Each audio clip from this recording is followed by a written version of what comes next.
What did the burden of Christ cause this morning's guest to do? You'll find out coming up next on Carolina People.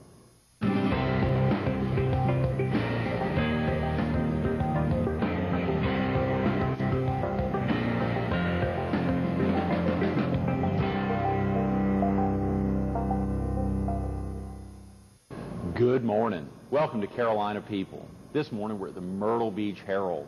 We're focused on an international gospel saxophonist and local pastor, and we're visiting with Dan Traxler. Good morning, Dan. Well, good to be here. Thanks so much for coming in. Thank you for asking. It is so exciting to think there's so much going on right now, and obviously y'all are traveling a lot, but to be able to take a little time off and to be back here, surely you're around, try to be around as much as possible on Sundays, obviously to pastor your church, but yes. Y'all are out on the road a good bit. Yes, we are. We try to keep the concerts close enough that we can get back to the church by Saturday night, Sunday mornings, and always be available for that. Of course, the church is the first passion, and then the ministry flows through all of that. Mm-hmm. The church is the first passion, right. And the gospel ministry, the gospel saxophonist. So you consider that kind of a ministry? Oh, definitely. Definitely. It's a ministry. It opens a lot of doors that just a Bible in a suit doesn't. If you go out with the saxophone and you address people with the music, even though we do some secular music in the concerts, it opens the door to people to hear something that they normally wouldn't be exposed to. Mm-hmm. And then we kind of use it as a hook.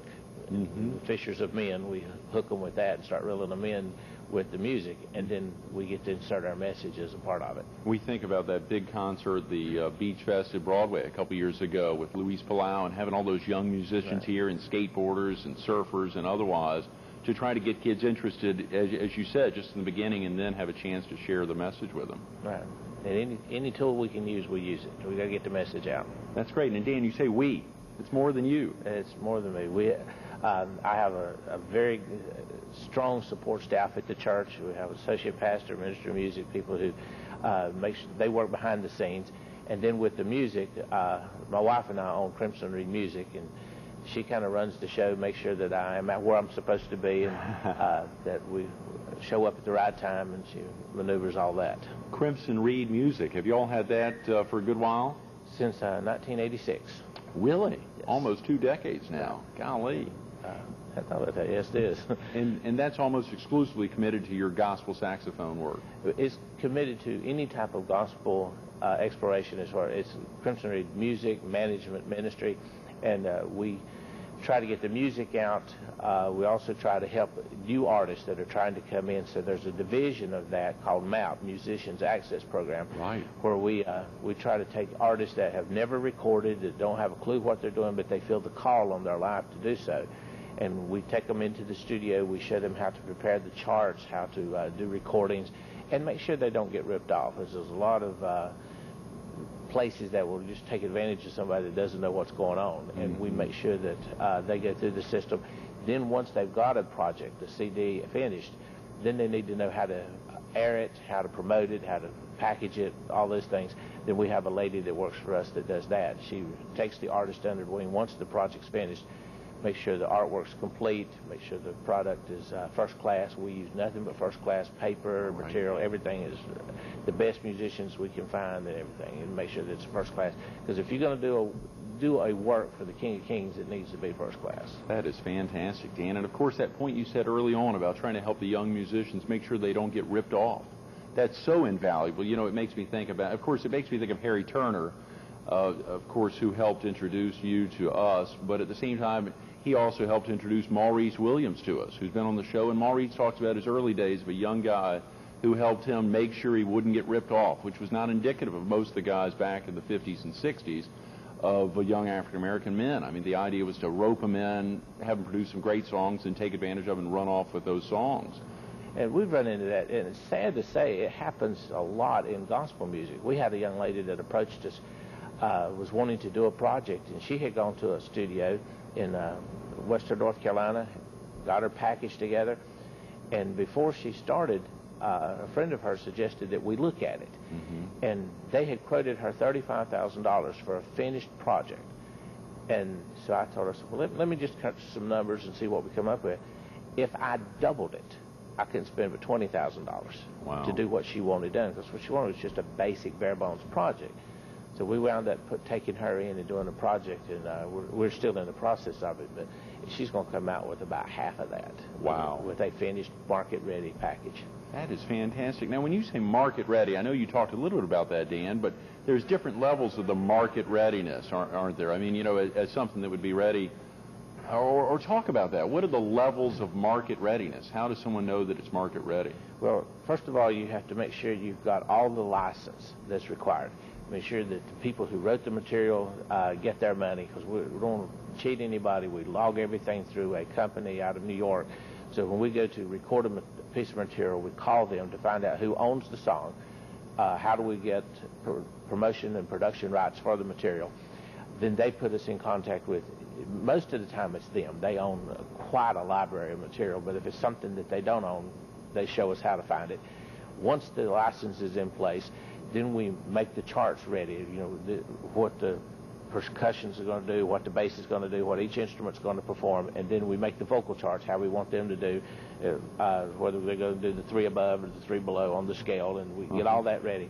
An interesting thing that I try to do is, when I'm doing a chart, we're doing a song, I decide how I'm going to end it first. I write the ending first. Oh, yeah, like Mickey Spillane, that's right. And then I direct all the parts to the ending. Right. And that's not very unique. You know, a lot of authors use it, but I got the idea from the Bible. God wrote the ending, and then he maneuvers all of us, our lives, to get there. He knows how we're going to end, and he's trying to maneuver us to get to the place he wants us to be. And I thought, well, if that works for him, it'll work for a chart. And it makes writing the charts a lot easier. Then we've got the charts. Then we go into the studio, and we try to line up musicians. We have a vast supply of talent that we draw from. Right. We line a pianist or a guitarist up that matches the complexion that artist wants to do.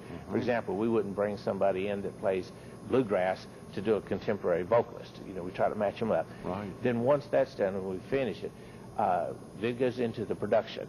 We have a lady here in town that does all of our artwork. She's an excellent photographer. She does the artwork, gets everything ready for us. Then we put it on good paper so that it's got a nice appearance in the store. Then we file the UPCs to make sure that when it goes into the store, they've got something to draw from. Right. And it's a package ready for production. All the licenses are covered for. All the copyrights are taken care of, and they're ready now to go to sale. Now, Dan, is there anyone else like you being able to do this here in the ORE or PD area? Of course, you know the bulk of our viewers are in the PD in southeastern North Carolina. Are there other groups like that? Not that I've run into. Of course, our company is stationed in North Carolina, in Hickory, North Carolina. Okay. That's where the headquarters are at. Crimson Reed. Crimson Reed, right. But our license, we operate all over the world. Like I say, we're in 27 countries right now. That is fantastic. Just for a viewer real quick, for them to understand how the UPC works, you know, the Uniform Code Council allows putting UPCs, for instance, on bottles, like that bottle of Better Blue you got there. You have to register it, but how does that work to help track where things go? Well, it helps us as far as the inventory, so that we can, the biggest thing we use it for is to make sure that when a project goes out, now like, we've got 3 right now that are going through the system pretty strong, and it helps us track which product is going out, mainly for our point, to make sure that the people who deserve the writing fees and the people who get their fees get it, because we log that. We have an accountant that tracks all of that, and then he says, okay, you've sold so many pieces, you need to write a check to this writer, to this publisher, and we use it to track that. Then once it's in the store, then the code's used then there to track the inventory. So the code will show whether it's purchased in Hawaii, whether it's purchased anywhere. I mean, it'll show exact purchase points. It shows, it's pretty much all-inclusive. That is fantastic. It's a little Reader's Digest version of that's right. What's happening. Dan, that's fascinating. Well, of course, that aspect, we need to talk a little bit about Hickory. What's the tie-in there? I think I saw, of course, you and Lynn had some experience there in Hickory. You've been up there a good while. Maybe you grew up there. Well, I actually was born there. My parents were visiting, and after I was born, we moved back to Louisiana. Stayed there till I was 7, and then my dad took a job with the Pepsi-Cola company as a director. We moved to Hickory. They were opening a facility there, and I spent my school days in Hickory. But then when summer came, I went back to Louisiana, stayed with my grandfather through the summer, and I met my wife there. Her brother was a drummer in a band I was in. That's how I met her. And, of course, she was a local. Her parents were there, and we just kind of stayed there. But then the Lord gave me a real burden for the church that I'm pastoring now, and I just couldn't get away from it. This just felt like something that I really wanted to do, and God wanted me to do. So we left the company there, as far because the accountants there, the people who take, and then we came down here to pastor this church. This is Cornerstone Church of God. Yes, sir.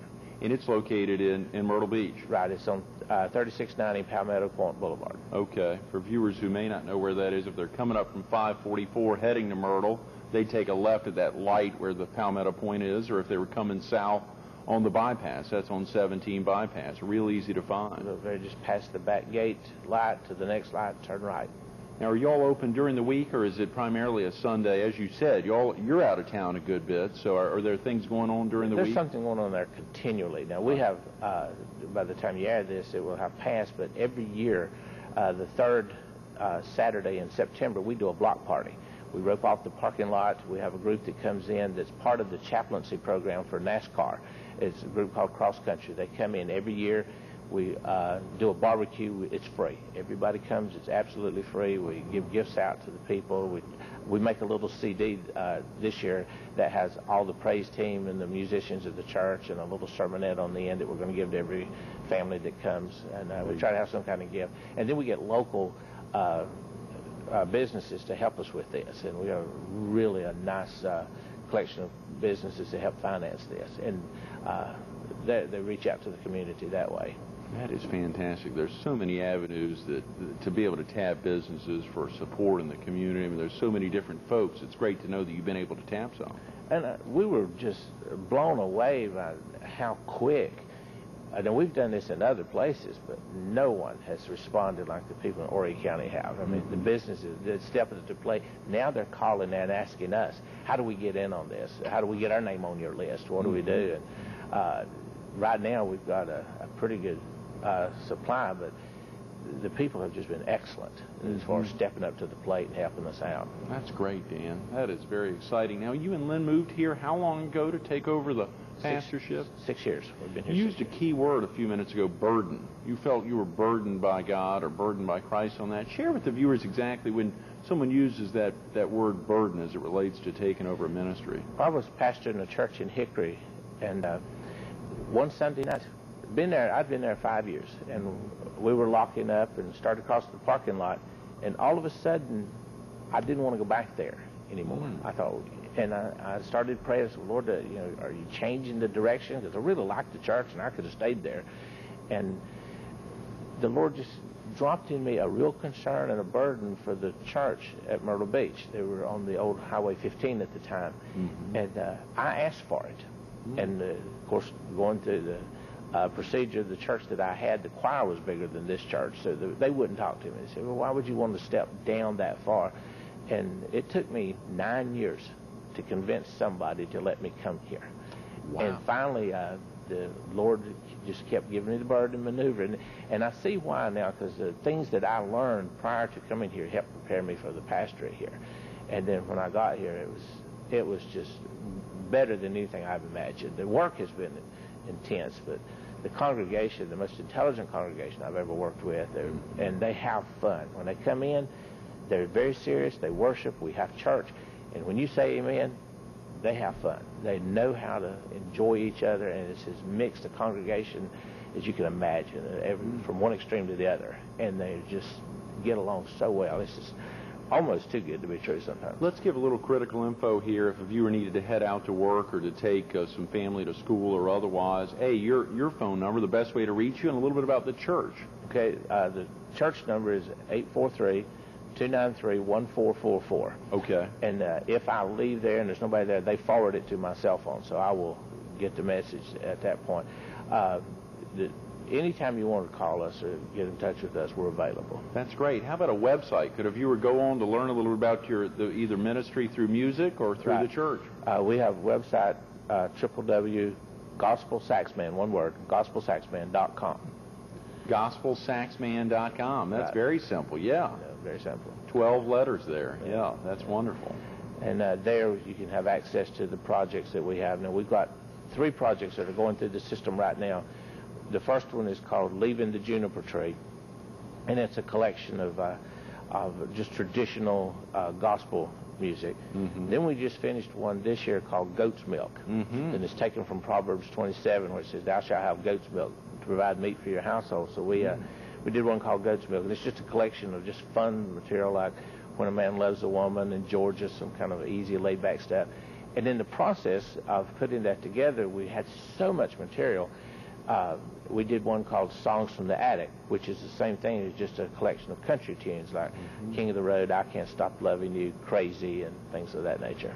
And of course, so you, for a viewer who may not understand how that works, these are popular songs that you're able to essentially recreate or redo along with your own saxophone playing. Right. We bring in a band, like once again, that matches the complexion that I'm trying to create. Right. And then we blow sax on top of it. And you pay the rights to the original creator of that. Right. How exciting. So, I mean, really, this is an opportunity for anyone. A viewer who's interested in, who's always loved music, they could possibly contact you or someone like yourself, Dan.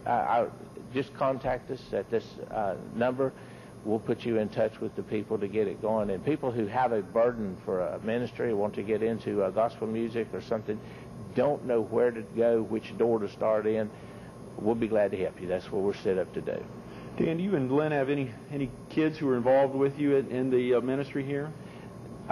My older son, we have 2 sons. My older son lives in Hickory, and he's not too much involved in music, but my younger son lives here in Myrtle Beach, and he does the DVDs for us. He does the infomercials. He does the website. He's very creative in that. He shoots the videos for us and that kind of thing. So he's I couldn't operate without him. That's fantastic. You said the infomercials. You all do some things for TV or radio? Yes. We do. We're doing infomercials that they air on various stations. We're doing the new one now for the new projects we just listed. Right. Also, we have a project that was just finished this year with Spirit Sound Music out of Cleveland, Tennessee. There's a gentleman called Anthony Berger who plays piano with the Gaither Vocal Band, and he won every award you can imagine with the piano. And he and I went in with the old Redback hymn book, pulled some of the tunes and redid them in a kind of a different twist. And he's going to be at our church October 31st on Sunday evening to do a concert from that project. Wow, how exciting. Big names. Of course, we also want to talk about some of the big names that you've either performed with or headlined for.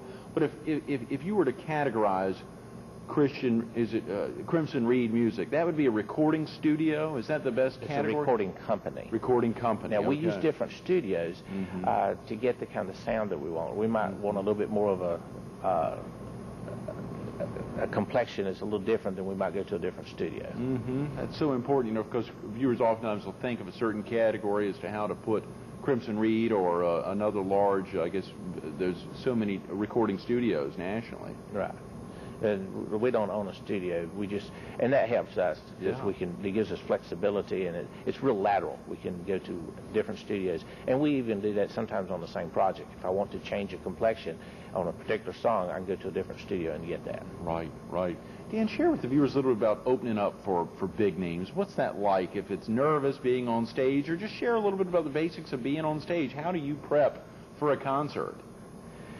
Well, the only time I've ever really been caught by surprise was a couple of years ago. We played the Grand Ole Opry during Fanfare. They did a gospel show that night, and we didn't practice at the Opry House. We practiced at a place called Seattle Hall in Nashville.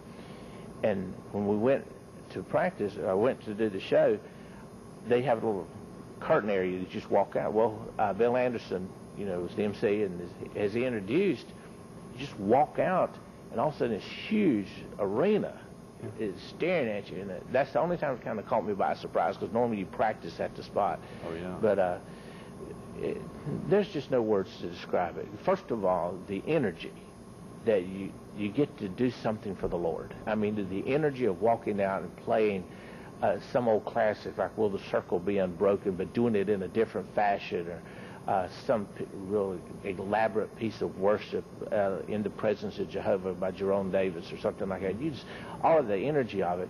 And then to have the people not respond to you, but to respond to something that you're doing that glorifies the Lord. That's just overwhelming. That must be, Dan.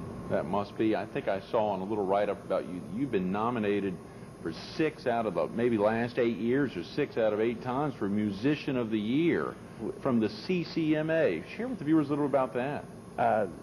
About 10 to 12 years ago, country music started to see an evolution in gospel music to where it was breaking out. Singers like Marty Rayburn and some of these guys were doing music that was gospel music, but still with the country flavor. Mm-hmm. And the Christian Country Music Association evolved out of that. A gentleman called Gene Higgins birthed it, is the president of the company, and each year the members and the fans vote for who is their favorite male artist, female artist, just like the regular CMA awards. And for the Musician of the Year, you have to have a project that comes out during a certain time frame. It has to meet a certain criteria and things like that.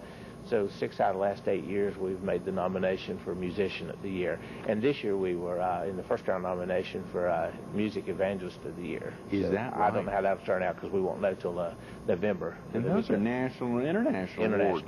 Wow, Dan. And this is right here out of Overy County. How exciting. Or even for our viewership in the PD in southeastern North Carolina, to really say one of our own is representing the area, the million-person viewing area here in our market. That's fantastic. It's quite an honor. That must be.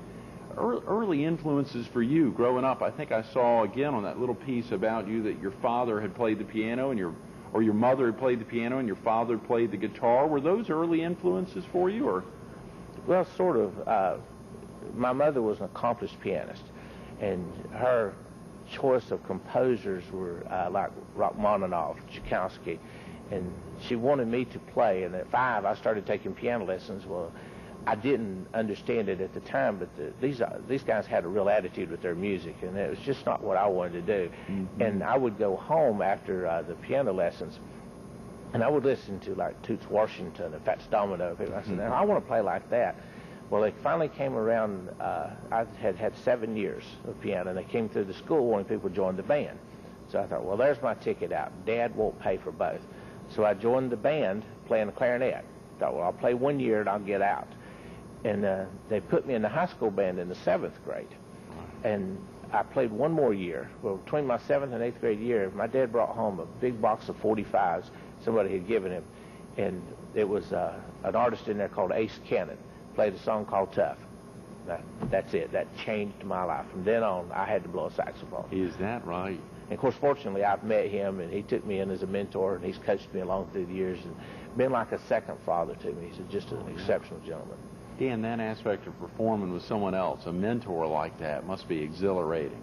Well, Ace does things with the saxophone that's just unbelievable. We did a show together several times, but we did one where it was an old Bill Doggett and Honky Tonk. It's kind of like a battle between the two horns, and he just blew me off the stage. I mean, he just embarrassed me. He was so good. Mm-hmm. Mm-hmm. Being on the road, but knowing home is here now. You all have been here 6 years, you said, at Cornerstone Church of God, and of course, always, I mean, obviously having to be out on the road a good bit, but making sure you're back in time. How are you able to prepare sermons while you're on the road, or you just have them all in your head, or in divine inspiration? Well, that's the first priority, right. The sermons and meet the needs of the people. And anytime I make preparations to go out on the road, it's always understood that if something comes up at the church, that will get first priority. Mm-hmm. That I never leave, that I can't come back and take care of a funeral or somebody needing me. They'll never. And like I said, we try to limit them to just what we have to do to keep the music ministry going. And I've tried to quit several times, but the Lord just opens another door, and I say, well, when this finishes, I'll not do another one with another door open, and it just kind of keeps going, and we just keep running after the will of God. Man, I don't know how you're able to do all this. Discipline. Continue the ministry. Obviously, the Lord's provided a lot of focus for you to be able to focus on your parishioners as well as obviously on the church itself, but to be able to focus on Crimson Reed and obviously to have time for your wife and kids. I mean, you've got a lot going on. Well, it's different. You surround yourself with successful people. For example, my wife is excellent to run her portion of it. We have the lady in Hickory that runs her portion, and everybody just kind of does their job. And then, like with Harry Turner, you know, he's excellent. He does the radio promotions and things of this nature. And you just if you want to be successful, you surround yourself with successful people and let them he can kind of guide you, and I depend on the knowledge of those that's working with me. Those are great words. Dan, thanks so much for being with us this morning. My pleasure. Absolutely. Stay tuned to more Carolina People with Dan Traxler coming up next.